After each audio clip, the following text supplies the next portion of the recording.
بسم الله الرحمن الرحيم. عن أبي هريرة رضي الله تعالى عنه قال: فأتيتهم فدعوتهم فأقبلوا فاستأذنوا فأذن لهم وأخذوا مجالسهم من البيت. رواہ البخاری۔ حضرت ابو ہریرہ رضی اللہ تعالیٰ نے ایک تفصیلی روایت بیان فرماتے ہیں مجھے کئی دن کا فاقہ تھا، میں راستے میں بیٹھ گیا کہ کوئی صحابی آئیں گے، میں ان سے کوئی مسئلہ پوچھوں گا، ان کے گھر تک پہنچوں گا تو وہ میری کچھ ضیافت کر دیں گے۔ تو فرماتے ہیں حضرت ابوبکر رضی اللہ تعالیٰ عنہ آئے، میں نے ان سے مسئلہ پوچھا، انہوں نے مختصر سا جواب دے دیا۔ پھر حضرت عمر آئے رضی اللہ تعالیٰ عنہ، میں نے ان سے بھی مسئلہ پوچھا، انہوں نے بھی مختصر سا جواب دے دیا۔ فرماتے ہیں اس کے بعد نبی کریم صلی اللہ علیہ وسلم تشریف لائے، فتبسم حین رآنی، جب حضور نے مجھے راستے میں دیکھا تو حضور مسکرائے، وعرف ما فی نفسی وما فی وجہی، حضور نے میرے چہرے سے یہ پہچان لیا کہ میرے دل میں کیا ہے، تو میرے چہرے کے تاثرات اور میرے دل کی کیفیت نبی کریم صلی اللہ علیہ وسلم نے پہچانی اور فرمایا ابو ہریرہ میرے ساتھ آ جاؤ۔ فرماتے ہیں ہم حضور کے گھر چلے گئے،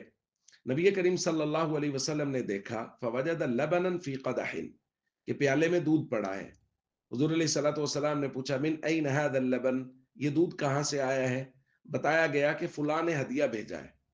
نبی کریم صلی اللہ علیہ وسلم نے فرمایا ابو ہریرہ، میں نے کہا لبیک یا رسول اللہ، فرمایا الحق الی اہل الصفہ فادعوہم لی، اہل صفہ کے پاس جاؤ اور ان کو میرے لیے بلا لاؤ۔ اہل صفہ کا تعارف حضرت ابو ہریرہ روایت میں خود کرواتے ہیں، فرماتے ہیں وَأَهْلُ الصُّفَّةِ أَضْيَافُ الْإِسْلَامِ، اہل صفہ اسلام کے مہمان ہیں، لا یأوون الی اہل ولا مال ولا علی احد،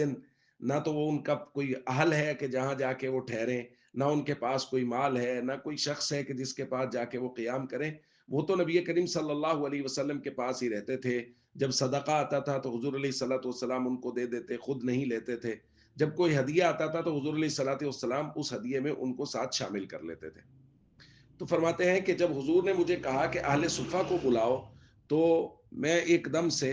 تھوڑا پریشان ہوا کہ مجھے سب سے زیادہ ضرورت ہے، میں کئی دن سے فاقے میں ہوں اور نبی کریم صلی اللہ علیہ وسلم مجھے ان کو بلانے کے لیے بھیج رہے ہیں، لیکن بہرحال چونکہ حضور کا فرمان تھا وہ سر آنکھوں پر، اور میں ان لوگوں کے پاس پہنچا اور میں نے اصحاب صفہ کو بلایا،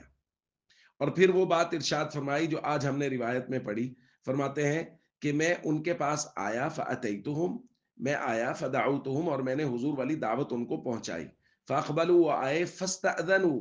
اور انہوں نے اجازت طلب کی۔ یہ ہمارے موضوع کے متعلقہ بات ہے کہ ہم اجازت لینے کے بارے میں بات کر رہے ہیں کہ حضور علیہ الصلوۃ والسلام نے ان کو پیغام بھی بھیجا، لیکن گھر میں داخل ہونے سے پہلے انہوں نے اجازت مانگی، نبی کریم صلی اللہ علیہ وسلم نے ان کو اجازت دی، پھر وہ گھر میں آئے اور وہ اپنی اپنی جگہ پر بیٹھ گئے۔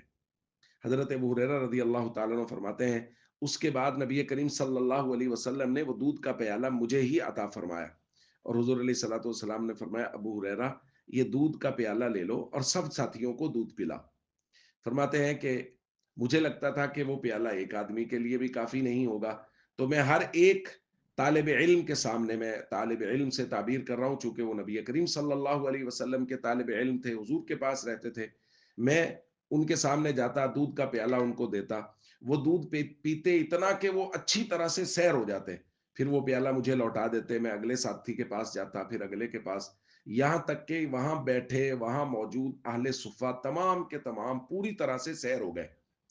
حضرت ابو ہریرہ رضی اللہ تعالیٰ عنہ بیان فرماتے ہیں کہ اس کے بعد میں نبی کریم صلی اللہ علیہ وسلم کی خدمت میں آیا پیالہ لے کے، تو حضور علیہ الصلوۃ والسلام نے فرمایا ابو ہریرہ اب تم بچے ہو اور میں بچا ہوں۔ میں نے کہا جی ہاں یا رسول اللہ ایسے ہی ہے۔ حضور نے فرمایا ٹھیک ہے پھر پیو۔ ابو ہریرہ فرماتے ہیں پھر میں نے پیا، اور جب میں نے بس کر دی تو حضور نے فرمایا اور پیو، میں نے اور پیا، پھر میں نے پیالہ ہٹایا، حضور نے فرمایا اور پیو۔ کہتے ہیں میں نے کہا یا رسول اللہ اب تو کوئی جگہ ہی باقی نہیں بچی، اب مزید پینے کی گنجائش نہیں ہے۔ تو اس کے بعد نبی کریم صلی اللہ علیہ وسلم نے وہ پیالہ پکڑا اور حضور علیہ الصلوۃ والسلام نے سب سے آخر میں سب کا بچا ہوا پیا۔